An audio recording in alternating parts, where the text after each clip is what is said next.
నిన్న మా ఊర్లో ఉన్న శక్తి పీఠాల టెంపుల్ చూపించినాను కదా. ఎవరన్నా వ్లాగ్ చూడకపోతే ఇక్కడ టైటిల్ కార్డ్ పైన పిన్ చేస్తాను, ఒకసారి ఓపెన్ చేసి అయితే చూడుర్రి. ఆ టెంపుల్ దగ్గరలోనే మనకి మంచి గోశాల అయితే ఉంటది. ఈ గోశాలలో విశిష్టమైన ఆవులు అయితే ఉన్నాయి అన్నట్టు.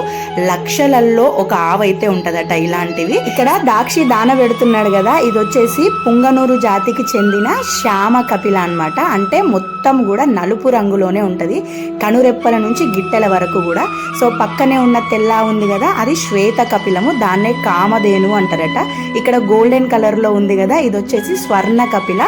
ఐ లాషెస్ దగ్గర నుంచి గిట్టెల వరకు కూడా అంతా కూడా బంగారు కలర్ లో ఉంటాయి అన్నట్టు. ఇట్లా మొత్తం ఒకటే కలర్ లో ఉన్న ఆవులు అనేటివి చాలా ప్రత్యేకమట. ఏమన్నా దోషాలు ఉంటే వీటికి పూజలు చేస్తే పోతాయని అక్కడ ఉన్న వాళ్ళు అయితే చెప్పారు అన్నట్టు. నాటు ఆవు నెయ్యి బిల్వానా మెత్తల్లో చేసింది దాక్షి కోసం అయితే తీసుకున్నాం. మాకు ప్రత్యేకంగా ఆవులంటే మస్తు ఇష్టము, అందుకని వాటి దానా కోసం కొంచెం అమౌంట్ డొనేట్ చేసి వచ్చేసి